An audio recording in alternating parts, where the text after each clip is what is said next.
What's up, man? How you doing? Oh, good. Well, I'm all right. The cat is not all right. He's What have you done? What have you done to him? oh, I wish I could say I'd actually done something to him, but he I don't know. We got back. We went out yesterday, and then we got back real late, and he was just in his bed. But usually he comes because our garage is at the back of the house, so usually he comes to the back door and greets us when we come in, does all the meowing shit.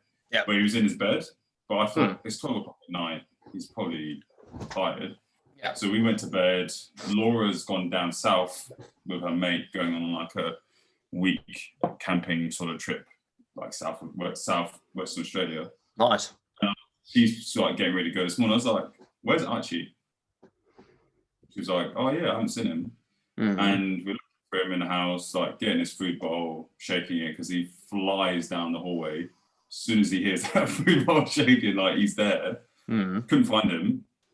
And he was actually in the study under the chair. And there he is, shaking the food bowl, but he's not coming out from under the chair. So I'm when Laura's trying to get bags and that ready, maybe she's dropped something on him and he's got scared and gone under the chair or whatever. So I'm trying to call him to get him out, but he's just meowing, but really strange. And we're oh fuck, what's going on? Yeah. So Laura went to pick him up and he yelped in pain type thing. So Laura put him back down and was like, fuck, this is weird. Picked him up again and then it was even worse. So I said, look, you go on your trip. I'll take him to the vet and whatever. So he's hurt his right shoulder and his back somehow. We don't know how. Yeah. When we left, he was fine. Yeah. So don't know how he's done it. So took him there. He got an injection in his back, some morphine type painkiller for cats. Yeah. But it's real weird because he's usually scratching his post in and around the house. But I put him down in his carry case and I opened it and usually he's out of there in a shot. Yeah. But he just laid in it and didn't come out. Damn. So it was really strange. So first time I ever went to a vet today, and it's you learn a lot. So because I said, how do I get him to eat? Because cats go, so he's got his litter box, he has his food, he's got all these things. She said, you just have to kind of have everything around him, otherwise he just won't go and do it. So I reckon since we've got home, he's probably moved maybe just a meter from that carry case, and that is it. He won't go any further than that. Wow. So yeah, I don't know what's going on. He's very you can tell, you just look at him, you see he's obviously in pain, he's very upset and very miserable. So yeah, so it's just more about looking after him now and just making sure he's all right, and seeing how we go. So he should be okay. I reckon give him his painkillers again tomorrow and then see what happens. I've got another appointment just in case. But it's not cheap, man. Vet bills are fucking. It costs $215 just to see them get the painkillers. Oh shit! And then if you want an X-ray done, we got a quote just in case, so we knew what we'd be up for. It's $600 to get an X-ray done. Holy shit! But a fair bulk of that is sedatives. You don't always need it. So I think $150 of that would be a sedative, just so he doesn't move. But he's usually pretty good. Whilst we did everything, he just stood there, he didn't move. But that's probably because he can't. So yeah. So yeah, it was probably a bit of a shit start, especially for Laura, because she's been looking forward to this trip for probably about 2-3 weeks. So to just be about to go out the door and then it's oh fuck, something wrong with the cat now. Yeah. I was fuck. So, but it's he's all right. He'll get there.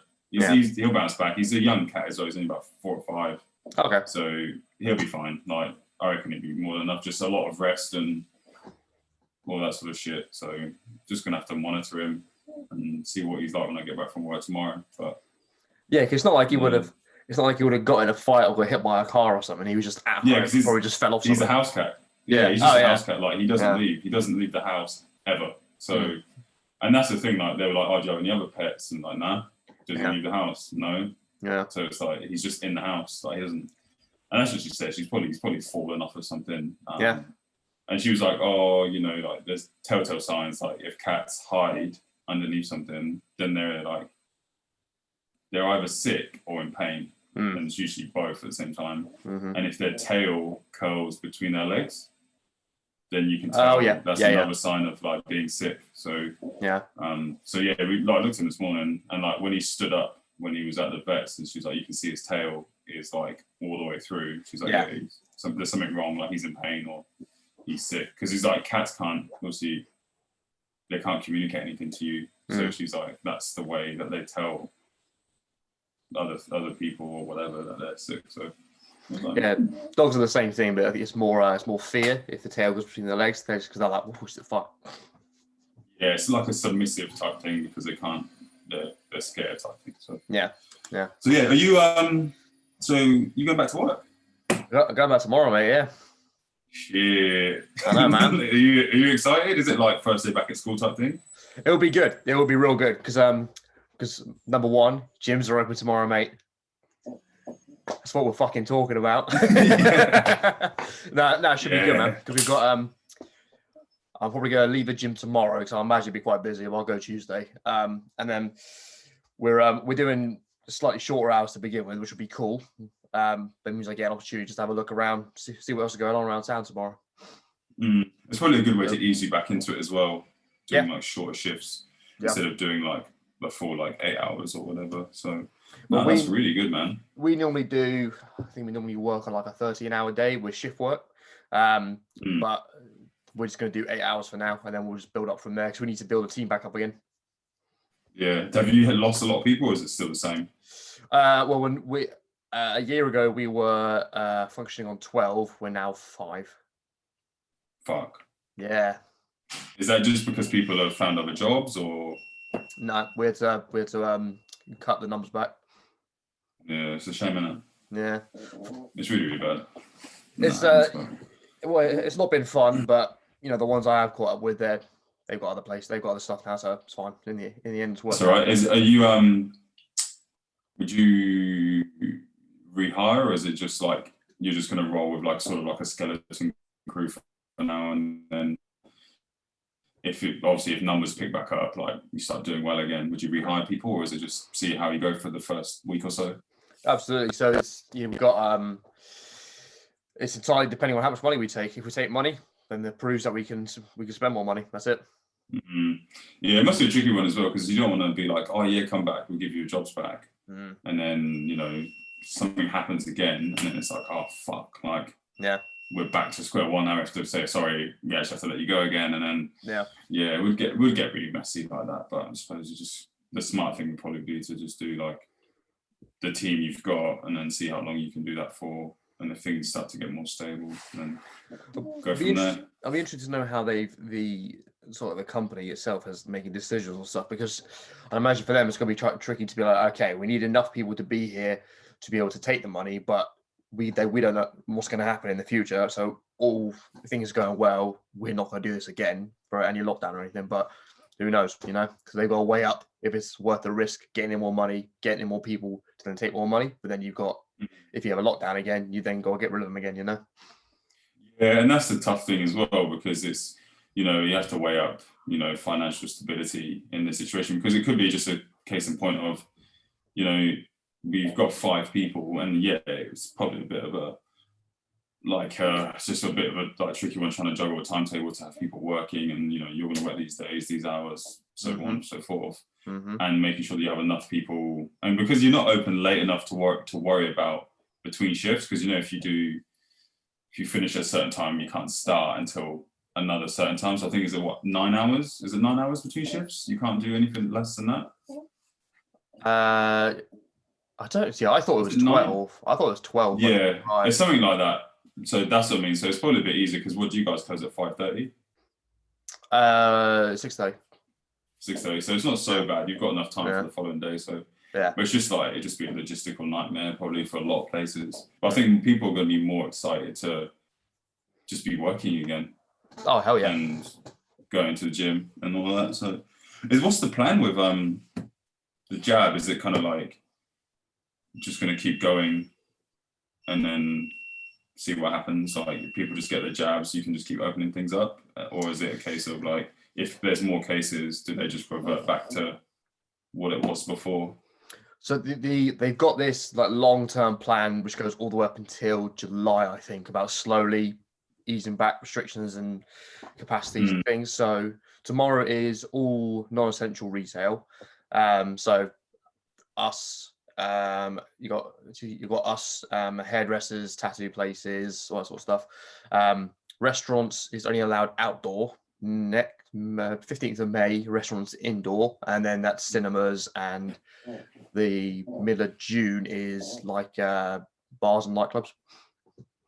So that's the plan for going well. They haven't said a word about what they're going to do if it goes bad, which is, I don't know. It's either there's two ways about that. They're either not saying that because, you know, everyone's saying that's doom and gloom, which is a good move, or they're just, or the better thing I'm hoping for is they're not even going to consider doing a lockdown again because, you know, didn't really do much. Yeah. I think maybe it's more, the vaccine is more of a driving force because you have that kind of, you can fall back on that in a way. I don't really know if like, it's so strange, like how it all kind of works, because you have this like, oh my God, the vaccine. But after like 2-3 weeks into people getting it, you kind of just forget about it anyway. You kind of just go like, once you have it, you'd be like, oh, you know, see how I feel afterwards. But give it 2 weeks, you just forget, and then it just becomes a thing of the past again. So I haven't paid too much attention of it because that's exactly how it's going to go. Like the same thing here. I think they've started rolling. You know, I know one guy got the vaccine twice by mistake, but but still, like we're rolling it out here, and it's like, and for me, like I'm kind of in a position where I have to get it. Like when it comes around, I have to get mine because if I want to come back to the UK and there's the whole COVID passport, you know, my hands are tied. Even if I was one of these tinfoil hat, oh, now the vaccines, okay, and this and this. Yeah, I can't not do it. So I'm kind of in a rock and a hard place. And I'd rather just be like, if I get it, if I do the vaccine and then I get sick afterwards, then so be it. Something's going to get me at some point anyway. So whether it's I get a vaccine and I get really ill from that, but I think it's just a case of we might as well just run with it and see what happens, because what's the alternative to not using the vaccine, you know? And that's kind of what I say to a lot of people, you know, what's the alternative? What's the other idea to not using the vaccine? And a lot of people don't really have an answer for it because they're like, oh, I don't know. So, and I think that's what we need is a vaccine, and it gives people hope as well. I think that's the one thing, is that gives people hope in the sense of there's like a solution to the problem in a way. And it's the same with the flu. We have flu vaccines, we don't have a flu cure, so it's kind of no different really. You just have to treat it like that. Be a bit more open. So yeah, it's a funny one, what hysteria can do in society and all that kind of shit. Is crazy, because I didn't think it would ever happen in my lifetime. You see it happen on movies and that all the time. You know, it's a typical zombie outbreak. Fucking like, oh my God, like the world's turned on its head. It's because obviously it's not serious, but it's a very similar sort of thing as well. I'm with you on that, man. I mean, you wouldn't have thought it. I mean, yeah, you're exactly right in saying you wouldn't have thought this would happen in your lifetime. It's like a dystopian future kind of shit almost. But yeah, it's good though. It's good. We're making improvements, which is good. Yeah, I mean, for how we've done it here, the people I know who've had the vaccine, they're just like, they're either like nothing, or they're like, oh yeah, I slept for 14 hours and woke up and I was fine. So no one's saying anything. Yeah, I know a few, because like a few people said there's side effects and that, like after having it, but you know the vaccine's going to give you COVID anyway, so it's kind of what do you expect? What do you expect to happen? Like you're not going to get the vaccine and then feel 100 times better afterwards. You're probably going to get it and feel a bit shit. Yeah. So as you're talking, it just occurred to me, I haven't been ill in any respect since October 2019. So which is interesting. Yeah. No, I'm just wondering because with me, I could like up until like a year ago, I could tell you pretty much to the month about when I'm going to get ill, because my body, I always get like a cold or a flu when the seasons change. Yeah, I used to get summer cold every fucking year, man. Yeah. Oh. But I would have nothing except for as soon as the season changes, that's when I get something. But I haven't had anything. So I'm like, do you reckon that's because you're outdoors more often? Like normally you'd be outdoors more, so you're more susceptible to like the seasonal change, but instead you're kind of your body's kind of got accustomed to just being inside all day, every day. So you're not really exposed to those kind of variables. Might be because of that. It's like when you get hay fever, when it changes. I suppose if you don't go outside, enough hay fever can't really be in effect because you're not around the things that instigate those sort of changes. I wonder though with the seasonal changing is whether I get it from being outside, which I doubt because you're outside, or if it's from being around other people who've developed it. I reckon that's probably more what it could be as well, because I used to get summer cold every single year, and it was kind of shit in England as well because of how humid it was. Like when it was hot, it was really humid. So like the summer colds were like the worst thing ever because you felt so blocked. You were like hot and sweaty, you just were irritable and all that sort of shit. But I haven't had and it's strange because I haven't had a summer cold in probably like 2-3 years now. Yeah. But it's because here's a different heat. It's a dry heat. So even if I was to get it, it's not a humid heat where I'm like, oh my God, like I'm struggling. It's just you're just hot type thing. But I get what you mean, like the seasonal changes, but I reckon it's just because you've been indoors. You haven't been outside, and you haven't, like, it could also be, like you're saying, you're not near other people. So you're not contracting any germs because you're not near anyone. And you think of what you do in everyday life, like you work in retail, so you get all kinds of nasty fuckers walking in there, fucking touching suits and hangers and all that sort of thing. And then secondly, then you go to a gym. So, not everyone wipes down the equipment and sprays it with bacterial wipes. Not everyone's got towels. There's all sorts of things. And it's really strange. Like, I don't know about you, but wearing a face mask, you realize how often you actually touch your face. Like, and you think about it, if you get public transport, you're touching surfaces, you're sitting down, all these sorts of things. And then numerous points in the day, you'll touch your face and you'll like do whatever. And so the transmission of like bacterial diseases and all that kind of shit is so easily done. And you kind of think like, I don't need that because I don't touch my face. But you probably I think it was like you touch your face like 100 times a day.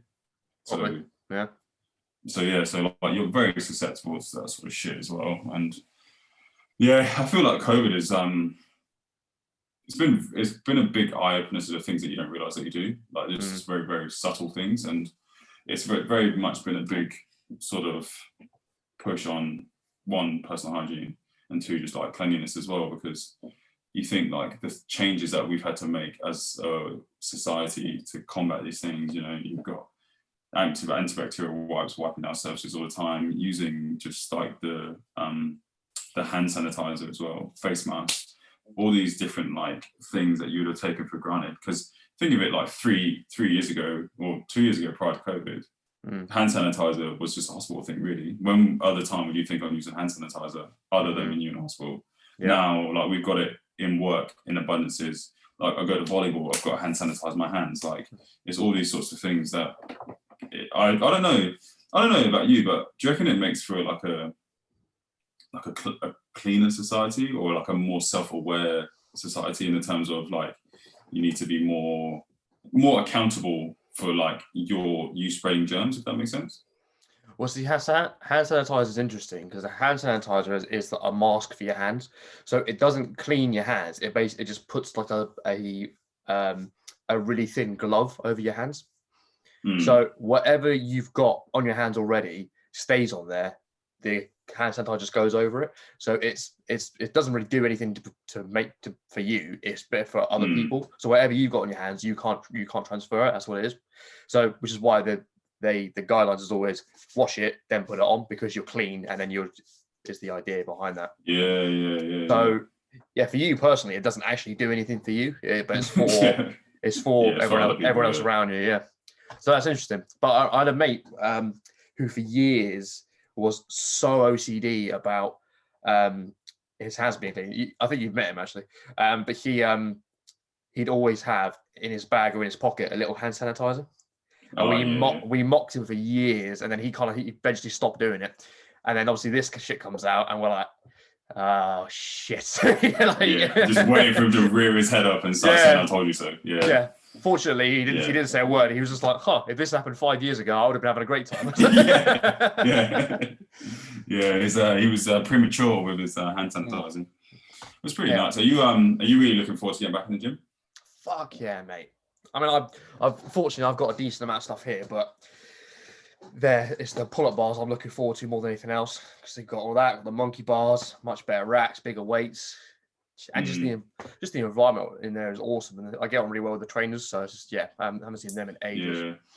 Yeah, that's really good as well. Like, because like I go to the gym, and it's so like I actually feel like the gym's so good for my mental health. Like, mate, it is imperative. Wonders. It is imperative. It does wonders for me, man. Like, my program at the minute is pretty tame. It's not what it was, because now we're in the volleyball season. So it's, for me, it's more about like not doing heavy weights anymore. It's more about like I've got a lot of like mobility exercises. So you know, my program to a lot of people would be pretty boring. So because I probably do about 6 to 8 exercises, but every 2 exercises is a superset. So I'm kind of doing exercises back to back, but there's usually a heavy lift every 4 exercises. So I do squats, I do like rack, you know, like the rack shrug where you pull, like, you know, rack pull, but then you go up like that. So but that's more for jumping. Got a lot of like single arm exercises, because you think like you pull the weight up sort of thing. So that's more of like a jumping exercise to help you kind of transfer your weight directly up, instead of kind of like it's more about technique as well, because when I first started doing it, my weight was transferring back. Which means that if I was to jump, I'd be going that way backwards. And instead of going up. And you don't want to transfer your weight too far forward, because then you go forward with the weight and then you broad jump instead of going up. So it's more about doing exercises that are very applicable to what I do, and started doing more box jumps as well in my workout. And trying to, and it's the problem is, for me, being a bit taller, it's more about longevity as well in sport, because you know, I think being taller, especially in a sport which is more jumping.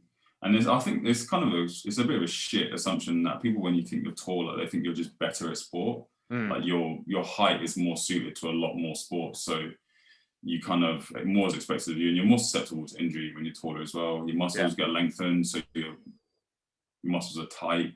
You know, you don't have maybe the core strength that you necessarily have, because your body's being fucking stretched like it's on a rack. So that was one thing that happened to me when I was a kid. Like, I grew like 8 inches in 2 years. And then I was this height since I was 16. So I haven't grown, but I've probably just filled out.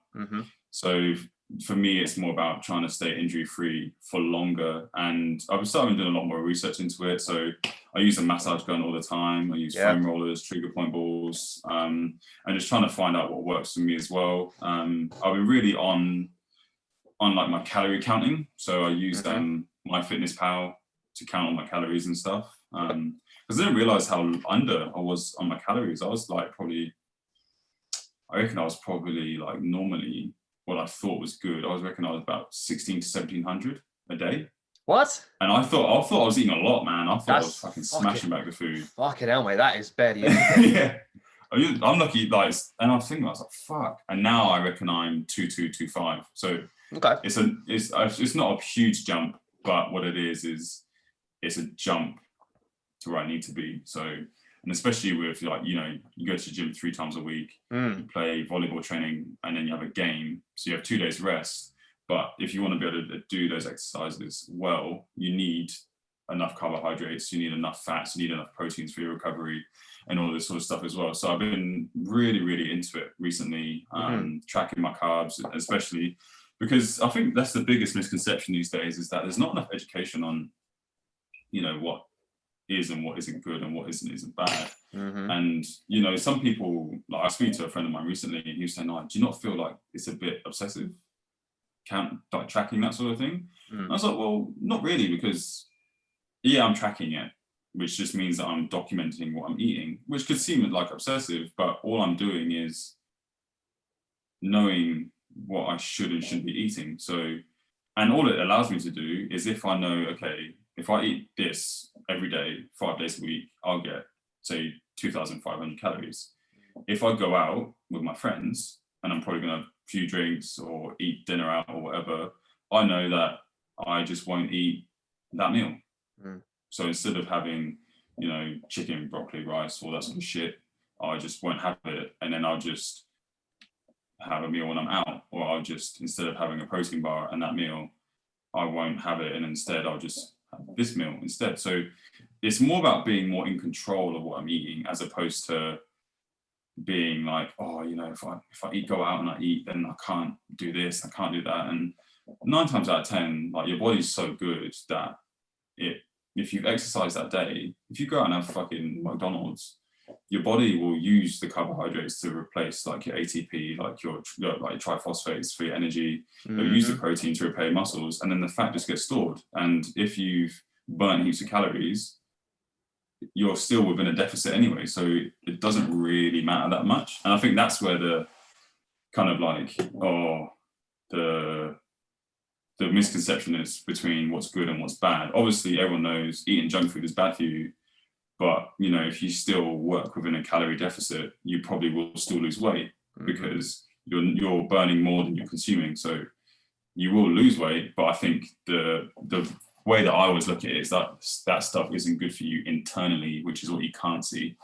So that's the differing factor, I think, there is that, yeah, you can probably still lose weight by still binging on junk food every now and then, but you think what your insides are going to be doing is havoc. So yeah, but it works for me. Some people don't like it, but I actually find it pretty good being in control of what I'm eating. And yeah, it's more about structure for me because I'm a bit OCD like that. So it just allows me to be more in control of injury, how much I'm eating, you know, exercising, make sure I'm getting enough sleep as well, because sleep's so important. Like 8 hours is what I aim for every single night. I don't always get it, but you definitely feel a difference when you don't get it to when you do, and especially in your body, because you might be a bit more sore the following day and all that sort of shit. So yeah, that's my 2021 goal at the minute, is just to try and live like that. And it's actually a lot cheaper, I find. I don't know about you, but I find like living like that's actually relatively cheap in comparison to eating shit and all that sort of stuff. So, and I feel like, I don't know, do you ever get tired at work? Me, no, because I'm usually similar to yourself. I'm pretty careful and pretty good about what I intake. My energy stays pretty consistent because I don't have for the most part, I don't have high doses of carbohydrates or sugar. Yeah, because I used to get really tired at work. I used to like get to about 3 o'clock and I'd be like, fuck me, like, I'm so tired. And I knew I was going to the gym at about 5, so I was like, fuck. And it's more about timing as well. Did you ever experiment with stuff like that, like timing your meals and like seeing how eating at different times in the day and eating different meals at different times affects you? Because I did that for about 2 weeks, and like now I found a routine that works sort of perfectly for what I do as well. So when we finished the first lockdown, so I went back to work in July. From July until December, I didn't have breakfast. So I just ate, and I tracked, and I went to the gym at least once a day. And I tracked myself with like pictures up as I went, and mate, towards the end of it, I was pretty fucking shredded, because I cut it right down, and because by naturally cutting out a meal, it's a calorie deficit straight away. So I cut out a third of all the shit I'm ingesting, which is brilliant. Exercise more, so my performance improved. I was actually doing stuff better, so that worked really, really well for me in that respect. I love that. You actually have more energy in the morning as well. Like when you exercise in the morning, you're meant to have more energy. That was the interesting thing I found. I was doing, most days I'd exercise, I'd go to the gym on my lunch break.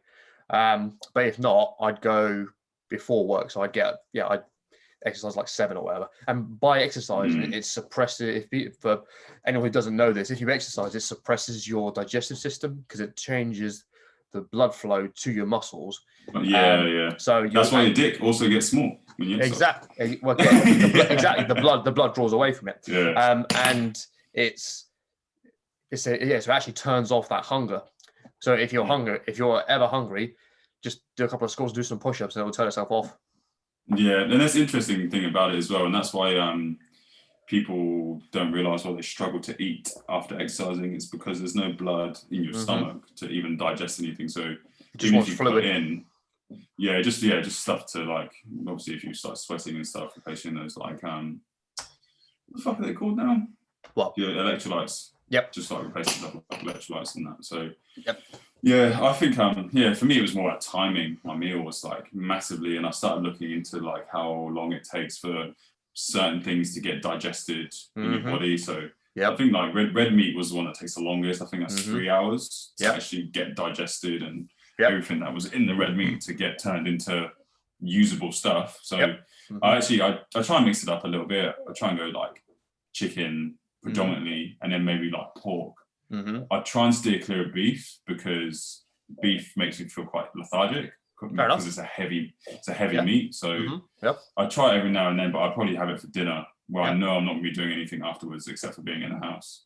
So for me, that's how I worked it out. And I've never been a big shake type person. I've never liked shakes. I've always kind of tried to steer clear of them because I felt like the usual like smoothie or whatever, it's kind of like it's just predominantly sugars. So but a guy at the gym told me about what he does, and I started giving it a go. So I have half a cup of oats, my protein powder, a banana, and like, if I can, almond milk or some sort of like non-dairy products, but not predominantly. I'll probably just use milk, and I just blend it. And for me, I think that's 500 calories just in that. The key thing for me is in the morning, like I'm a morning person anyway, but if I'm playing volleyball, something like 7 o'clock in the morning is a possibility. I need something that's going to be fucking slow releasing and it's going to give me what I need. Because you think about it, the amount of times that even if I ate at 6, I play volleyball at 7, what I've eaten at 6 o'clock is not going to give me energy at 7 o'clock. So I'm looking for something that's going to be pretty instant. So because it's a powder and it's a liquid, I'm probably going to get it pretty quickly, and it's slow releasing energy. So even if I don't get the energy till 8 o'clock, after 8, I'm going to have energy sort of in my body still. So it's more about having something, because I don't like having heavy breakfasts because I feel really sluggish. Like if like, I don't know about you, but having a full English makes me feel like I'm 20, 30 kilos heavier than what I am, but I'm not. I know I just can't move. I'm just like... so that's the point sometimes, mate. Yeah. Sometimes you just got to feel big. Yeah, man. Always got to feel big. So now I do that. Yeah. But now I just do that. I just do that in the mornings. I have it every single day. And at first, it used to taste absolutely foul because my protein powder mixed with certain things just tastes horrific. I agree. With water, it actually tastes like it looks like diarrhea because it's chocolate. And I'm never tasted it, but I'm pretty sure it tastes exactly like diarrhea. It tastes horrible. But with milk, it tastes really nice. So, but I just want to be careful because the guy that I used to buy. Do you ever remember that store in Reading called Project Nutrition? That was in that arcade. Yeah. So the guy that used to run that, Mark, he actually became lactose intolerant because he used to have milk with his protein shakes. Yeah, that's the problem. And now he has to have cereal with water because he can't eat it with anything else. I mean, why the fuck is he still having cereal? What is he selling? That's what I mean. So what the fuck? Yeah, like, I don't want to get to that point where like I can't have milk, and I don't have milk that often, and I've only had about 200 mils, so it's usually it's all right. It's not in heavy doses. Yeah. But I don't want to get to that point as well. So I do mix it up. I try and like have avocado and like spinach and stuff in the morning, just because it's high in iron as well, which is pretty good for me. So I'm not too fussed about that. But yeah, like I eat it in the morning, then at 10, and then at 1, but then I won't eat again until 5. So I can train and then eat later. This is the thing with, I think the biggest misconception we've got with food in general is that people want a one size fits all, but there's dozens and dozens of variables about you yourself that go into deciding what is the right food for you. Like whether it's what goal do you want to achieve, what exercise do you have any allergies, intolerances, what's your genetic heritage like, where do you live, all that sort of stuff. Like for example, if like I did my A-levels with a guy who was consuming 10,000 calories a day because he was rowing and doing rugby 7 times a week. Fuck, man. So, but again, he's a unique, and also he was 6'7". He was 6'7" as well. But he was a unique case because he's massive and he's all of those activities. But but people will just go, 10,000 calories, that's terrible, that's crazy. It's like, well, no. Most people, unfortunately, or maybe it's a good thing for us, time will tell, live a very sedentary lifestyle, and the fact they don't really do a lot. They just kind of sit around, go to and from work, or they probably don't even have that now. They probably just sit around and just do nothing. So they're going to be like, oh, why am I losing? Why am I not losing weight? Why am I gaining weight? Why do I feel like shit? I was like, okay, well, let's think about it. If you're having cereal in the morning, but you're going to be feeling shit because you're going to feel great when you wake up and have the cereal. Then about 1 o'clock, you're going to crash like a fucking stone because the sugar downs, and then you're going to either feel like shit for the rest of the day until your body peaks stuff back up again naturally, which takes a couple of hours, or you're going to keep repeating that cycle. So you hit the down, get more sugar, hit the down, and just repeat forever. So your energy's all over the way. So you know, it depends how you're using it. Well, it depends how you're using it. Like you're saying, mate, if you're training like you're training, you can have almost any amount of chocolate bars you want in the day because you're going to burn it off, or it's going to fuel you. Whereas if someone had the same amount of chocolate bars and just sat at home all day, you're going to feel like shit because you're not doing anything with it. I think, like I always say, it's a funny saying. I always say you never put diesel in a Ferrari, right? Mate, so exactly. The Ferrari being myself and the diesel being the food. So it's like, if I want the best out of myself, I need to put in the right foods. And I think that's the other thing as well, is that a lot of people don't. It's a really weird one, and it's a big touchy subject for a lot of people because I watched. It fucking shouldn't be. Do it. Just talk about it. It shouldn't be. No. But I think the whole overweight thing is there's a lot of sides to it, and it's not something that I've only recently learned about. There's a lot of mental health that comes into it as well.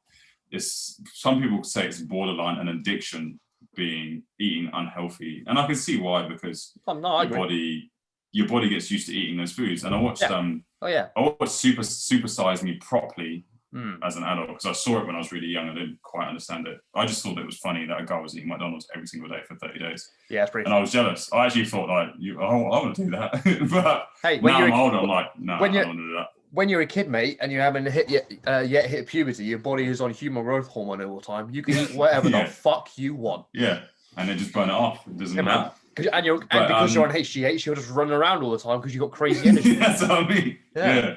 Just like the fucking Energizer Bunny. Like, I've just got all this energy. But it's crazy because I think, if you could see food as an addiction, it's like, first you have to break that addiction, and then it's like, oh, let's eat these foods instead. But because your body doesn't want that food, not because it's not good for you, your body's just not conditioned to eating those foods anymore. You're not used to it. So going from eating shit to then eating healthy, you can see why people struggle. And a lot of the time I'm just like, what the fuck, man? Like, that food looks nice. Like, I eat fucking broccoli, chicken, carrots and spinach and rice 5 times a week, like twice a day, 5 days a week. And I'm like, I actually like it. I actually like eating it. I like it. And I couldn't imagine eating shit food, but that's because now that's become my addiction, because that's all I eat now, and my body's getting used to it. So then when I eat something else, my body doesn't quite do it as well, because it's so used to processing these foods. So I think there's a lot of mental health that come into it as well. But then at the same time, it's a really tricky one, because I don't know, like, I've never been overweight in my life. So I probably don't really understand it that well, because I've never had to battle against being overweight. Like, I'm tall, my metabolism is probably really, really fast. I've always been around 90 kilos since I was 16, so I haven't really and I'm 87 now, and that's because I've lost fat. Damn. I'm doing pre-season to get ready for volleyball. So I've probably burnt fat and replaced it with muscle, but I'm just leaner now. That's all it is. I'm just a leaner version of myself, but I'm still the same weight. So I don't know what it's like. I don't know the challenges. I don't really understand it. But the only thing I can do is educate myself. But the hard thing is I don't know if you ever catch yourself doing it, but I'm just like, why didn't you just do it? Because that's what I do. I just go to the gym and I just lift weights, and I come home and I cook my food, and then I go to the gym again and I do it all over again. Yeah. But I think it's the support maybe that people need. I don't know. But I don't know about you, but that's just and it's hard to have an opinion and not seem like an absolute dick. It is really hard to have an opinion and not be a dick. There was, do you know a guy called David Goggins? Oh yeah, stay massive. Okay, stay hard, bitch. He said, stay hard. He said, what he said? He said, you need to be able to look yourself in the mirror and say, you know what, I'm fucking fat, and I need to do something about it. He said, but the problem is people's feelings get in the way, and we're scared of hurting people's feelings. But by doing that, by not hurting people's feelings, they're going to stay fucking fat. So there's two ways of looking at it. One, that's brilliant because it's going to make people like you and I look so much better. Two, it's really bad for those people because they're going to live miserable lives. So we want people to be better, but we can't. There's only so much we can do because we can't hold their fucking hand and do it. People need to want to make themselves better, whether that's if they want to improve how they feel, if they want to improve their mental health, whether someone spent the last year, staying inside because to begin with through no fault of their own, but making zero effort to go on walks every day, making zero effort to meet up with their friends, making zero effort to reply to their friends when their friends fucking text them to ask them how they're doing. Same thing with food. If people are like, oh, I'm really fat, I feel shit, I've got low energy. And so they recognize they don't like how this feels, they don't know how they look, but they still repeat those negative and harmful behaviors. And it's just a perpetuating cycle. Even when they know how to do it, and when you tell them how to do it, but they don't do it. They don't change it. Now, there is an element of it that is out of their control, which, as you've already raised, is that it is addictive. There's an addiction side of it. So you need to treat it like you need food rehab effectively. But equally, if you don't want it enough, you're not going to do it. And that's it. That is the end of the story, really. If people don't want things enough, it's not going to happen. Yeah, I think, it's so true. And, you can take a horse to water, you can't make it drink. So, it is a really tough one because I think at the end of the day, like, I think everyone would love to help their friend who was overweight not be overweight anymore and help them lose that weight. But, going to and I can see how it can seem like a chore, but, when you first start out going to the gym, eating healthy, making it a regular routine, they're big stepping stones and they're massive hurdles to get over. Huge. But like you say, at the same time, you have to want to do it. There are people out there that just have that get up and go attitude and will just do it. And they've got incredible stories. But I would dare say, I reckon 70% of the people who try always say, no, I can't be fucked because it's too hard. It's, you think about what the gym is, you're tearing muscles to make them stronger again. Yeah, you are. Like the thought of being like, oh, I'm going to put my body through trauma to make it stronger. Like, how does that make sense? Like the thought of that, it seems tough. But I think the gym, like not even the gym, but exercise is one of those ones you have to give it a chance. You have to give it a chance first. Whether you go to the gym for a month, in a month, you could do so much in the gym. If you consistently went and you ate healthy, the results you could get in a month are massive. Like, and especially if you're overweight, you lose weight quickly. You lose weight so fast because you've gone from nothing to something. Absolutely. Your weight will just shift and it will fall off. And huge. I think that's the big thing. But at the same time, as a society, we have to also stop.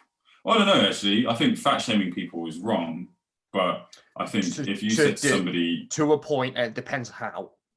Yeah, and that's what I was about to say. If I said to you, Matt, you're 20 kilos overweight and it's really unhealthy, in a way, like I kind of am fat shaming you, but I'm more addressing facts that you're probably already aware of.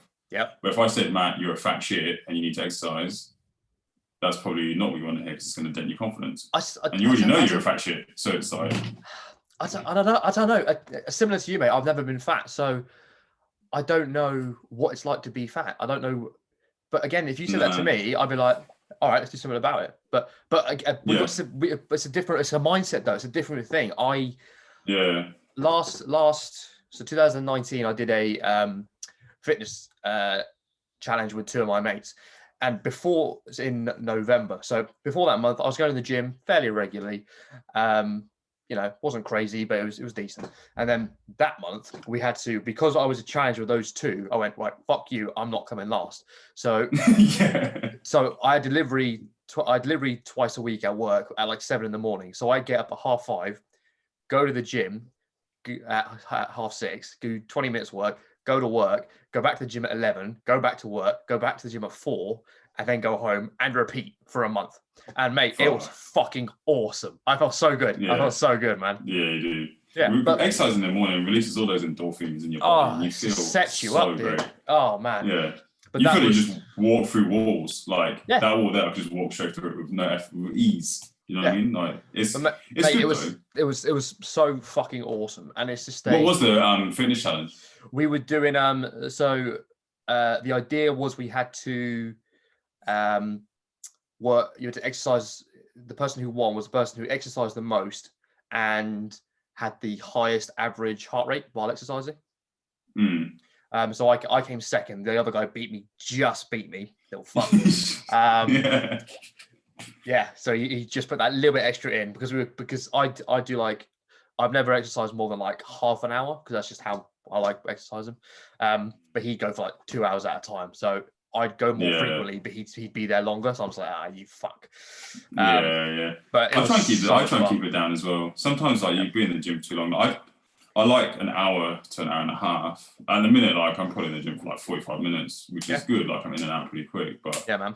Yeah, sometimes when you're in the gym for that long, you're just like, fuck, what am I doing here for this long, man? Like you just feel like 2 hours in the gym, I feel like is almost too much, depending on what you're doing. If you're just like lifting weights, like 2 hours, I think is too long. It's way too much. Way too much. Yeah, like you're just in the gym for too long. But again, it depends what your goals want to be. It depends what if you're a bodybuilder, that's normal. Yeah, exactly. Bodybuilding, you'll be in the gym for 2 hours, easily. And the reason that they're longer is because by necessity, the sets and the reps are bigger.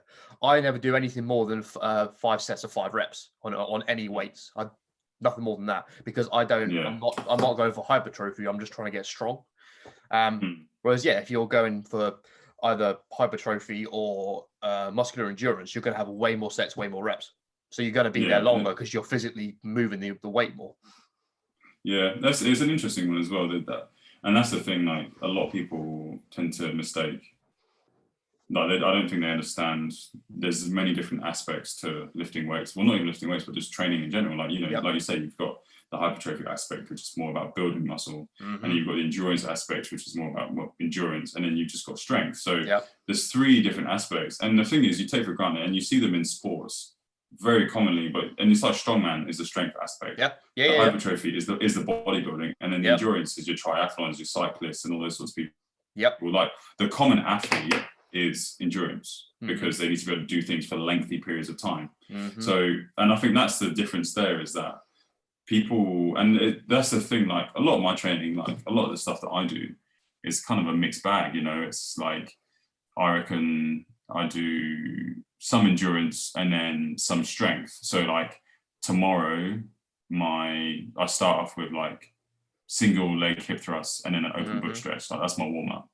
But then I'm doing like parallel push-ups. You get those like bars that are like shaped like that. And I do them. So I do 8 to 10, 3 sets. And then I do ring rows as a superset, but I'm doing 6 to 12. So I'm going over like my first exercise is almost like hypertrophy, but then the second one is like endurance because I'm going for longer. And then I do like a hip stretch and then cable trunk rotations. And then I do side planks and like a dead bug. Like when you lay on your back, you bring your knees up and push them out again. And that's my day done. But then the following day is like squatting and all that sort of shit. So I do get a mixed bag, but I think having a mixture of training is actually pretty good as well. But I think you have to do it more for that exercise as such. So I think squatting relatively heavy, but not too heavy because for me, I actually need to be able to squat my body weight. Because if I can squat 90 kilos, what's it going to be like when I jump? Because then my jump's going to be high because I'm jumping my body weight. And you think when I squat my body weight, it's like my body and the bar as well. So you're actually squatting more, squatting your body weight and the weight as well. So for me, that's a necessity. So I have to look at strength because squatting 100 kilos for reps is like it's taxing on your body to be able to do that. And there's no point in you doing like a 1 rep max because that doesn't help you at all. Yeah, so just to do 1 rep, even though like in a volleyball game. Like in a volleyball game, I'm probably going to jump like maybe 30, 40 times. Easy. So that's not applicable to what I'm doing. So exactly. That's the thing. And I actually, I don't know about you, but I've kind of like, when I started getting back into the gym and like really focusing, I felt to myself, I don't want to set myself a very like generic goal because when I like watch a lot of docos about people who try to lose weight, and I watch TV shows and that, they get set arbitrary goals that is like, I want to lose X amount of weight, or I want to be able to lift this weight. But the thing is, a lot of people who set them, and it does not with everyone, but I was like, I don't want to be that guy that sets myself a goal and then I get to that goal and then I'm like, now what? And then you stop because you're like, oh, I've done it now. Like, I don't need to do anything anymore. So for me, my goal is to help me get better at my sport, because that doesn't look like anything in particular. Because a lot of times I feel like when you set yourself goals, you actually set yourself a glass ceiling. So when you get to that point, you're like, okay, how do I get to that next step? And what tends to happen is you set yourself a goal to either lose weight and you lose the weight, or you get close to losing the weight, but you just can't shift that extra 5 or 6 kilos or whatever. You can't do it. So then you're just like, fuck it, I'm done, because I can't shift the weight, or it's got too hard now. And if I want to lose the weight, then I have to go to that next step of training. Because for me, I honestly believe that training has its levels. You know, there's, if you want to lose 10 kilos or lose a kilo, you do this amount of work. But then if you want to lose 50 kilos, you need to do this amount of work, because it's going to get to a point when you lose 20 kilos, you're going to have to change up your exercises now, because you're stronger now, which means you can do harder exercises. So now that you can do harder exercises, you know, you're putting your body under more stress. Once you can do that, then you go to the next level of exercises. And I see it in my own program, you know, like when I first started, there's exercises that I couldn't do that I can now do. So I'm now doing more pull-ups, like eccentric ones. So although my pull-ups are very weak, what I'll do is I'll sort of jump and pull, but then I'll go really slow on the way down to build that tension in my shoulders and my lats. So that's the progression. But because I've never set myself a goal, it's just always going to get harder. And, you know, like I jumped at volleyball the other day and I saw over the net. So for me, that's improvement. But because sport is very multi-dynamic, you know, I still need to be able to hit better. So that means I still need to make my shoulders stronger. You know, I'm still getting knee pain after volleyball sessions, which means that I still need to make my knees stronger, and I need to make my back stronger and my core. So it doesn't ever stop for me. So it's kind of like, okay, I need to keep doing this. I need to keep doing this. So not setting myself an arbitrary goal has allowed me to work harder in the gym, because now I'm kind of like, I've done this and now my program's going to change. So now my goal has also changed. So it's like, okay, now I need to be injury free. So because my goal is forever changing, I'm not losing interest. So, you know, now I'm looking at more injury prevention, and now I'm educating myself a bit more. And that's helped me a lot. But, you know, like we've probably touched on briefly, not everyone has that outlook on wanting to learn more on their bodies. And I watched, I saw a snippet of a podcast that Joe Rogan did with someone, and he was saying that, you know, like you touched on earlier, that people lose weight differently. Some people can't lose weight. So for me, I'm just trying to take advantage of what I've got and just be like, okay, I can lose weight, but then maybe the flip side to that is I get injured more often, which has been like the story of my life. So I think, yeah, I'm trying to really take control of that and do that sort of shit. It's time consuming, but I feel so great for it. You've actually got the ideal scenario in the fact that you have a sport, so that means it's something that you do regularly, and that's something that you'll want to get better at. So that's a very easy thing to know how to train for, because you're like, oh, brilliant, okay, so you're doing volleyball, cool. So we're going to do, as you say, we're doing box jumps, we're going to do squats. Maybe, you know, we're not going to be doing, you know, crazy amounts of bench press. That's not going to help anyone. We're not going to be doing, you know, we're not going to be doing lat pull downs. We're doing pull ups instead, because that's better for you. We're not going to be doing, you know, we're not going to be doing sprints or any, you know, interval training like that. Yeah. So it's having it more specific for what you want to do. So everything you want to gear for it. There's like what was that? I was trying to think. There's like this guy I knew who did boxing a lot, and whenever he was at the gym, all he ever did, I think he only ever did like it was just bench press. That was it. That's all he did. But loads of different things. I was like, what the hell are you doing? He's like, well, this is the only thing I do here, because otherwise I'm you know, I'm running all the time, or I'm doing like burpees all the time, or I'm skipping. It's like, I don't need anything else here. It doesn't make it better. It's just that motion I need to get. I do that. It's just more resistance. And he's like, I do like boxing with weights in my hands, so it's harder to do it. I was like, that was so interesting, because that was a couple of years ago. I'd never thought of, there's no other reason for him to do other exercises because it doesn't help his sport. Yeah, and that's the thing. Like, I think everyone who has ever gone to the gym, especially maybe from more of a male perspective, has always done like the two muscle group. Like I call it the 2-block workout, which is like if you're training back, you do back and biceps. If you're training chest, you do chest and triceps. If you do legs, like I used to do legs and abs. Like that's what I used to do. So you get caught up in when you're doing chest, you're doing your flat bench, your incline, your decline, then you shift over to your dumbbells, and then you might do pec flies, and then you finish off with triceps because you've exhausted your triceps during that sort of workout. But now I kind of turn my nose up at those workouts because I'm like, that does not benefit me at all. So, I'm with you on that, but for different reasons, because I don't like overworking a muscle group. So I'll do. So, for example, I'm trying to think like a typical lunchtime workout for me would be squats, pull-ups, dips, bench press. But I do 4 exercises. Yeah, but that's it. And then the next time I'd go, I don't know, I do deadlift,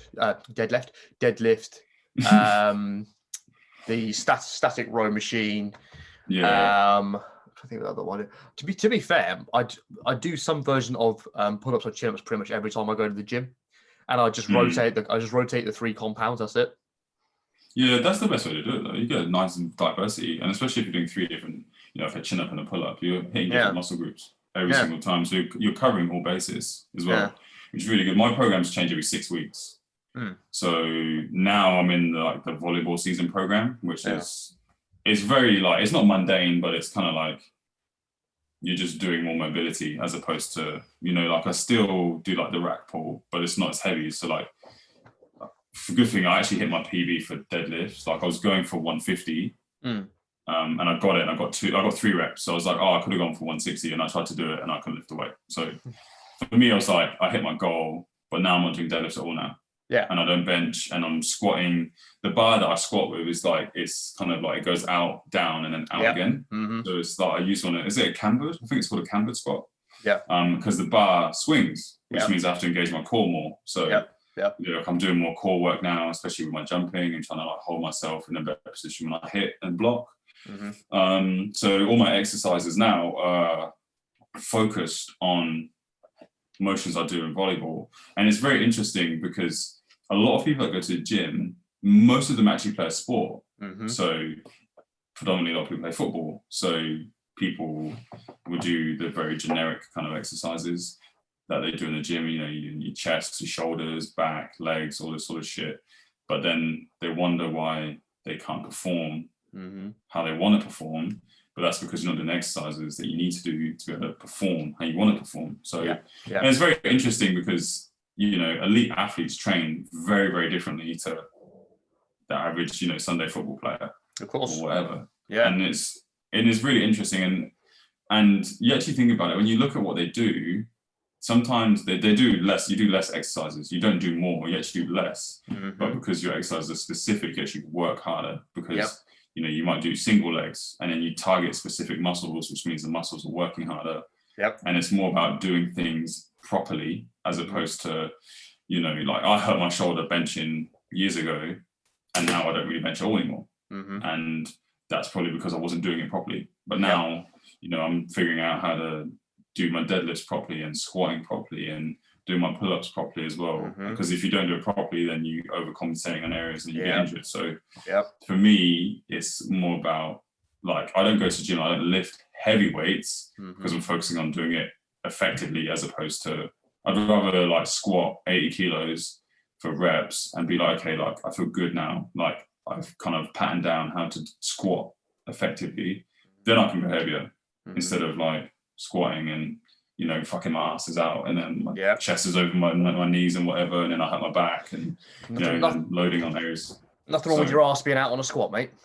Yeah. So it's more doing that in the gym and trying to do that, and it's really interesting because I speak to guys in the gym, but usually when I speak to people in the gym, we're not talking about the gym because all our programs are very different. So everyone's got different programs, so we're talking about different stuff, but it's good to speak to somebody else about the gym, going to a gym and what you do, and kind of, a friend of mine actually trained with me the other day, and like she does like more like weightlifting, but my program was more repetition. So she found it a bit harder when we were doing like I used to do like step ups, but with a plate above my head. But you had to do 12 on each leg.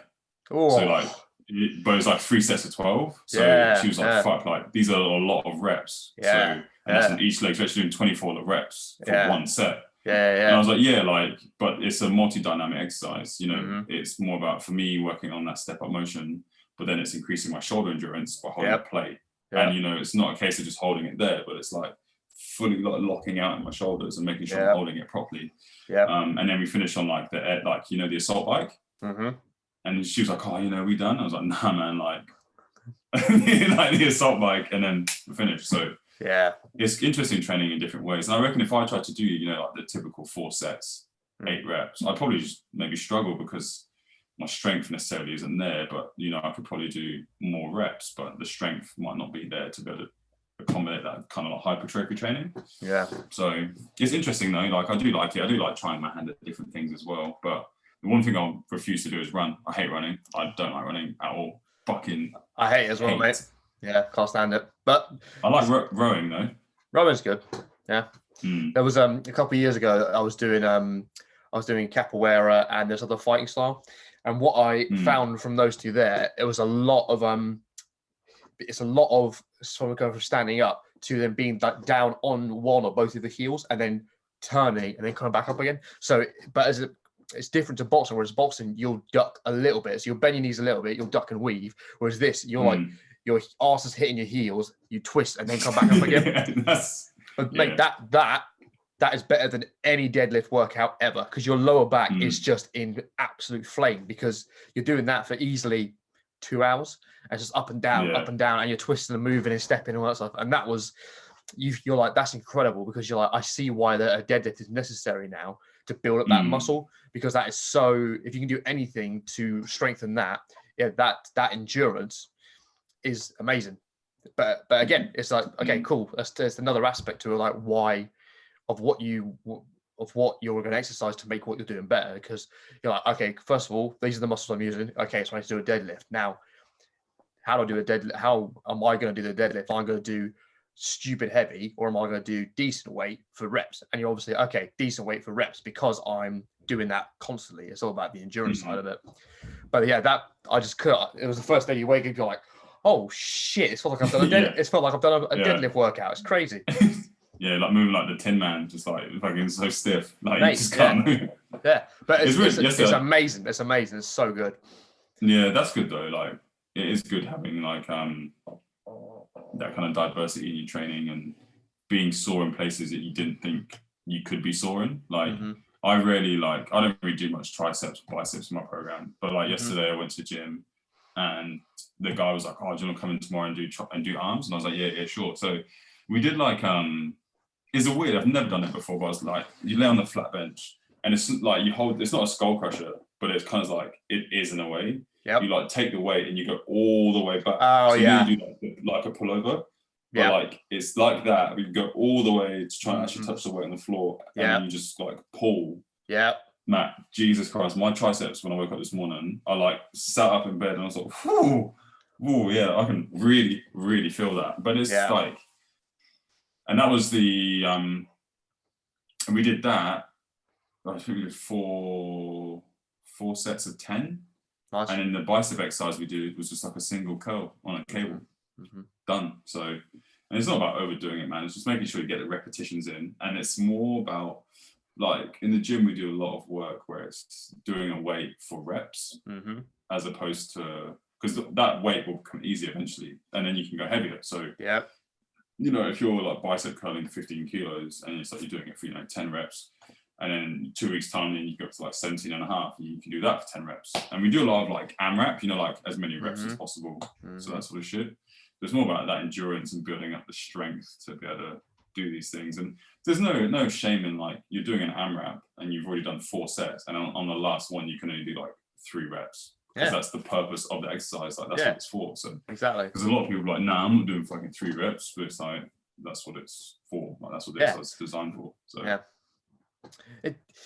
I'm not a fan of doing till failure personally. I always do. I think it's just for like longevity and for like the ability to keep exercising. I prefer doing always leave something in the tank. It's why I could go to the gym every single day, because I've never lifted crazy heavy, but I just do something that challenges me, and it still does.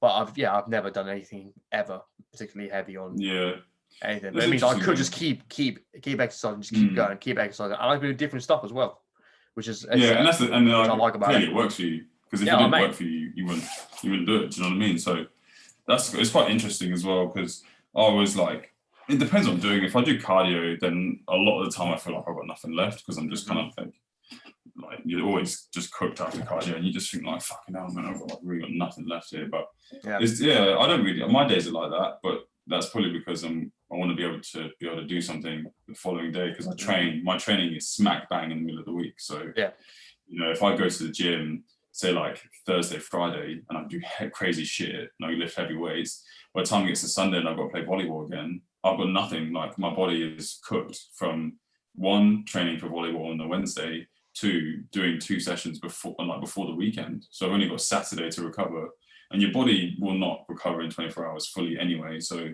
you're always going to be like 80 to 90% when you're going to go play. So I don't really do that ever. Like, there's a lot of sessions I finish, I feel like, oh yeah, probably could have got more, but there's no point training to fatigue, because absolutely. And then if your nutrition's pretty shit and you're not getting a lot of sleep, you're like setting yourself up to fail anyway. Yep. So 100% agree. But yeah. Oh fuck. What time is it where you are, mate? 7 o'clock. Okay. Bedtime for you. I'm soon, man. I'm fucking 26 on Sunday. Happy birthday, mate. Fucking getting old, man. Can't keep doing this gym shit, man. This gym volleyball shit. But it's like it. I don't know. Like, getting older, it's like I was speaking to my mum, because my mum's birthday is on Tuesday. So like, my mum's birthday is 5 days apart. So she's 49. Yeah. Tuesday. And I was like, oh, mum, like, how does it feel to be like, one step closer to 50? Yeah. She's like, if I'm honest, probably the same as what I did like when I turned 48. Yeah. And the same when I turned 47. So, and it's really interesting, because I'm like, I swear to God, when I turned 25, I actually bent down to pick something up that day, and both knees cracked at the same time. I was like, so is this how it's going to be, eh? Is this how it's going to be? And I was like, oh, okay. That's funny. Yeah. It's never, but it's like, it's really interesting that there's a stigma with age, you tend to, like, your body tends to fall apart. But I don't believe that's fucking true, man. I reckon if you look after yourself, you'd be pretty good for. Well, that's exactly it, mate. Let's think about it. If you're looking at as a population of people, let's say over 50, the vast majority of them are probably not in good shape. Yeah, 100%. Purely because education-wise, most of them are probably grown up not being, taught how to look after themselves as it is. But again, it's one of the things I'd be happy to prove wrong, because the fitness industry has just, the changes made in the last 10 years, add that to social media. I wouldn't be surprised if that's actually going to change from now on, if people are actually going to be in better shape. Because my dad's 57, and he's pretty shredded for a guy in that age. And that's good though. Like, I don't know. I think you're right. Like, the fitness industry in the last 10 years has changed dramatically. Like, we've got 24-hour gyms and fucking all sorts now, and even like fitness clothing has become casual clothing now in a way. So it's changed so much, but I don't think. I think what we've just done, is just opened up just an opportunity for everybody to put their 2 cents in. Because everyone's like, you see it all the time. It's like, oh, if you want to lose weight, follow this workout, and in 4 weeks, it's like this, fuck you is all I'm gonna say. You see it like the ads. It's like, get shredded in 6 weeks, and it's like, fuck off. And that's what we've done, man. Is just opened up the fucking floodgates for people to set their own trends and be like, oh man, if you eat kale for 2 weeks, you'll be fucking shredded as fuck, and it's like, nah, because these standard arbitrary fucking generic workouts do not work for fucking 90% of the people that you want. Exactly. And people try them, they fall for the pitfall, and then they're like, oh shit, like it didn't work. Well, here's the thing: it's because we're in this age where there's no such thing as delayed gratification. You get fucking Amazon Prime that'll deliver the same fucking day. You've got Netflix services and all these streaming platforms where you get all the binge-worthy things you could want right fucking now, Deliveroo, Just Eat, whatever. People expect the same shit from applying that same logic and that stuff to themselves, and like, oh, I want it like this. That's how you do it. I want to eat whatever the hell I want, or I want to eat this and that, and it's going to fix it.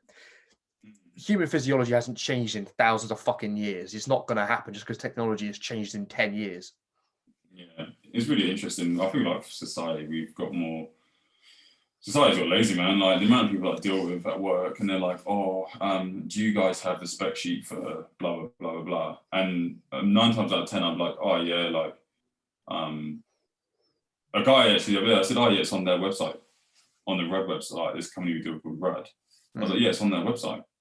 And then I didn't say anything after that. And he was like, "Oh, okay." So I was like, "Yeah, if you just go on their website, they've got all the spec sheets for all their items. So just go and have a look on there." Yeah. And he like kind of like, it's almost like it didn't dawn on him to do that. Yeah. To go on the website himself. Because it's like, so what I'm going to do is do what you could have done, gone on their website, found the spec sheet, and then I'm just going to send it to you. But you could have gone on the website instead of finding my phone number to ring me, ask me what you could have done. It's like, we've become, and sometimes I catch myself doing it, but it's like, you know, the internet makes things really easy for us, and you know, you just asking somebody else to do something for you, and it's just kind of creating like a kind of bone idle laziness where we're not trying to figure things out for ourselves. We're just trying to, you know, get somebody else to do it. And it's so surprising that things like escape rooms have become popular, because the fact that people would actually happily pay money to do what they don't do in their daily lives baffles me. That's such a fucking good point. I like that. Yeah. Like, people will pay to solve problems, but they won't fucking do it themselves in their daily lives. Mate, how the fuck does that work? What I'm going to say is escape rooms are a lot of fun. That's all I'm going to say. I've never done one. I've always wanted to do one. It's good fun. I just want to see how frustrated I can really get. Like, I just want to see how angry and frustrated. If they're done well, you'll be fine, mate. You're an intelligent man. You'll figure it out. You'll be fine. Yeah, I really want to do one because I'm quite competitive anyway. So like, we played mini golf yesterday, and there was heaps of us, and I won out of everyone. Like, I got the lowest score. Deep down, I was just like, "Fuck yes!" Like, fuck everyone. Yeah, fuck man. You guys. Yeah, but, man. On the surface, I was just like, "It's all good, guys." Like, I like it. So you gotta do it. It is like that, but. Yeah, it's like I just don't get it, man. Like, people fucking. I actually just think that people are just so stupid these days. I'm just like, how the fuck do you even? How do you get by in daily life? Like, how have you not? Like, how has no one got to you already? Do you know what I mean? Like, how are you even surviving with this bare minimal knowledge of everything? It's because of these fucking things, mate. Man. That's how. I've fucking got one as well. That's what I mean. Like, no, the things are so easy and so convenient. It's you know what? It probably isn't even this. It's probably that the infrastructure is in place that you have to do so little. And let's be fair, most corporate jobs, you don't really do anything. Like, there was my mate worked for Covia, the insurance company, and his dad worked there as well. And his dad was telling him, he was like, "Look, there's people in here. They come in every day, Monday to Friday, 9 to 5, get paid 50 grand a year. They go home. I don't know what they do. I'm pretty sure they don't know what they do. They don't actually produce anything tangible. They just have meetings about meetings. They'll send spreadsheets about some figures or something. They don't produce anything. They just, and there's a lot of people that do that. You don't tangibly do anything. Yeah. It's fascinating. That's what it is. That it's the it's really interesting. There's actually an industry, and there's actually occupations where you physically don't do anything, but you get paid a lot of money to do it. Constructive. Yeah, there's nothing. You don't do anything that has any form of result. Like, you're just doing something for the sake of almost doing it because there's a job to do it. So it's really interesting that there is even jobs like that. But the unfortunate side, it's like that with those jobs actually help fund our economy. Yeah. So it's it's pretty nuts. But I don't know, man. And it's weird that people get, and it's not until I got older that I realized, like the kind of jobs which are, they don't have a lot of longevity in them, like stuff like being in a plumber or electrician. Like physically, you can do it for so long, but your body is fucked after, especially your knees as a plumber. Yeah, your body is knees and back are just gone. Yeah, and it's even like working on construction. Like it wasn't until I worked at Screwfix and I started meeting these people. They get paid good fucking money, man. They get paid really, really, really well. But the longevity in these jobs, it could be 20, 30 years, but it's what your body's going to be like after those 20, 30 years working, every day of the week, late nights, early starts, probably weekends as well, because there's jobs and you just want to do them. It's not nice, man. And that's the thing, like I didn't realize that those jobs actually paid so well. And for what I do, like I get paid alright. I probably get paid more than the average person for like a sales job. But that's because, I've been with the same company for nearly 4 years. So my money reflects my experience, if that makes sense. And that's the one thing that people don't understand, why people charge so much money. Because if you had a plumber who had 30 years experience and you wonder why his call-out fee is like £300, he's been doing that job for fucking 30 years. So a job that might take him 5 minutes, the reason why he knows how to do it in 5 minutes is because he's been doing it for the last 30 years. So like, you're paying for his experience is what you're essentially paying for. But then at the same time, I also think that there's industries where you shouldn't be charging, like people charge like fucking $75 for 45 minutes or half an hour for a massage or to see a physio. When you walk out of there, you just think like, fuck, I've just been fucked up the arse so hard right now for nothing. But I don't know. It's something that pisses me off because I'm like, you're charging me more, like your service isn't worth that. What you've just given me isn't worth fucking $150 or whatever. Well, and here's the thing with that, it particularly like a massage or a physio, because it's down to the human individual who's performing that service for you. So some will be worth it and some definitely won't be. Like some you'll be very. I went to a chiropractor when I was 11 because my back was fucked, sorted it out, and I was like, yeah, that's worth every penny that money I was paid. But equally, I could have gone to an absolute quack and paid the same money and made my back worse. Yeah, it is true. Like, I think I've never seen a chiro in my life. Fortunately, I've never had to see one. Because Laura saw one when her back was fucked. She had back surgery. Damn. But the chiro that we saw, because we used to live out in the country, and country healthcare in Australia is not that great. She saw a chiro and like a part of her lower back was swollen.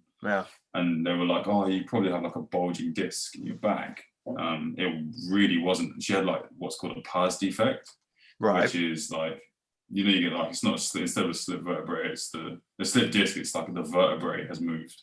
So it's just a birth defect. You, like, unless you actually have a scan on your back, you'll never pick it up. And then like she had to have back surgery. She's got 4 rods in her back, and like it was 8 hours of surgery. Damn. It was like a big operation. And, like paid to go see one of the best chiros that was around, and they completely misdiagnosed it. And I remember when we went to the doctor, and Laura was like, yeah, I'm getting this like shooting pain going down my leg, blah, blah, blah. Like it looks in the direction of like nerve damage in the spine, like sciatica or whatever. And he was like, oh, can you touch your toes? And Laura was like, yeah. He's like, oh, show me. So she touched her toes. He goes, oh, I can't really see like what's wrong. I was like, how the fuck are you trying to diagnose someone's back by them touching their toes? It's like, that's weird. So she begged for a back scan and it came back and it was just this long list of fucking shit. So yeah, it was really interesting to see how healthcare can really fail you. And now, rightly so, Laura has a very hard time trusting people when it comes to her back because it was so wrong and misdiagnosed before. So of course. I fucking 100% agree, but like you say, they're not all bad. No. Which is the thing. They're not all shit. So yeah. That's the nature of anything. When you get humans, you're gonna have a percentage that are little shits. Yeah, and it's kind of disappointing, man. Like, why can't people just fucking be dedicated to the profession that they've worked so hard to be in? Just fucking be good at it. Like, just do your job. Well, chiropractic, which I didn't realize until recently, you don't need a lot to get into it. Because it's not like a dentist, whereas a dentist, they learn about the whole human body before they go onto teeth. It's very, very minimal. It's very quick. It doesn't mean that there aren't good people doing it, and it doesn't have value, but it means it's more easy for it to be abuse is a strong word, but it's easy for people not to take it as dedicated as they should be.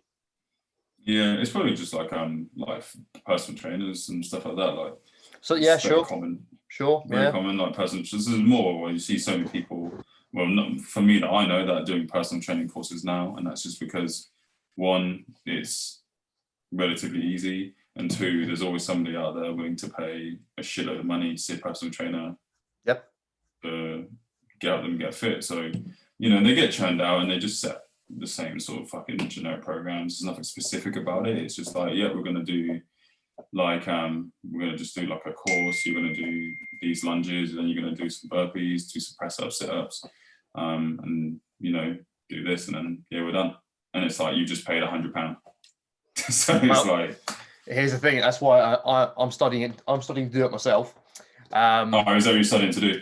Yeah, I'm doing the same thing. But this is what I'm hoping to not do. This is not even hoping. This is what I'm not going to be. I'm not going to be some boring generic prick, Yeah, and that's the thing. Like, I think it's more about learning your craft to the T and like being like, absolutely. Because I'm looking at doing sports remedial massage. Like that's what I want to do. Fuck yeah. So that's my goal. I can't really do anything until like my visa gets sorted. So I'm just more like reading up on it, trying to learn things. That would make Laura incredibly happy if I could massage her every single fucking day. But so wouldn't every woman be happy with that? Yeah, exactly. Yeah. What I think she doesn't realize is sports massage isn't quite the same as a relaxing one. No, that shit will fuck you up. It fucking hurts. So I'm planning on because I did it for sports science for A level anyway. So I'm still familiar with it, but I'm gonna buy a bed and just like do it, like just keep learning the learning like the routines and all the techniques and stuff again as well. So I'm planning on going down that route. But I really want to be really committed to it. Because the thing is, I wanted to do sports rehab, but it's quite hard to get into here, especially if you didn't go to school here.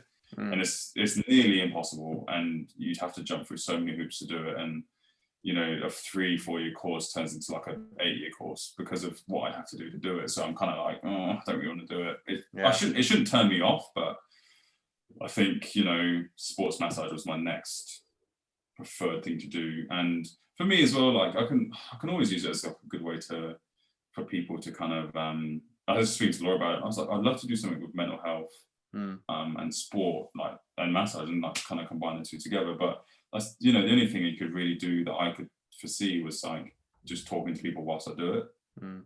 Because sports massage it's not like you go there to relax. It's not like you go see a masseuse to relax. Usually if you've got like tightness in these areas, because when you're doing it, it really hurts because you're really alleviating the tightness.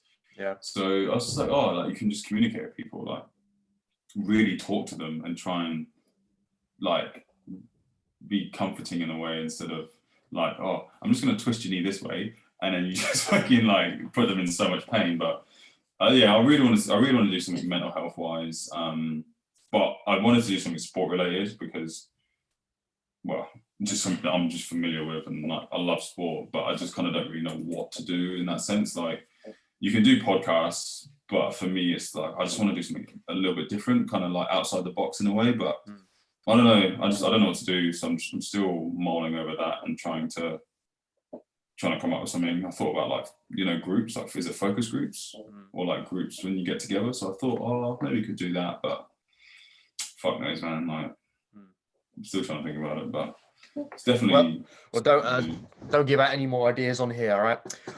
You know what, mate? I think that sounds like a good point to wrap this up there.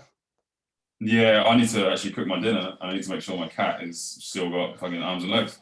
That would be good. So yeah. All right. Well, good luck going back to work. Are you going back to work tomorrow? Yeah. Good luck for your first day back on. What's it been like 6-9 months? Yeah, properly it would have been October. Would have been the last time. Yeah. Shit. Yeah, man. So, Crazy. So 6 months. Well, hope it all goes well for you, mate, and fucking get back into that routine. And obviously, smash your first gym workout as well. Oh, don't worry. I'll show everyone, all right? Yeah. All right, mate. We'll take it easy. All right. See you later, buddy. See you, mate.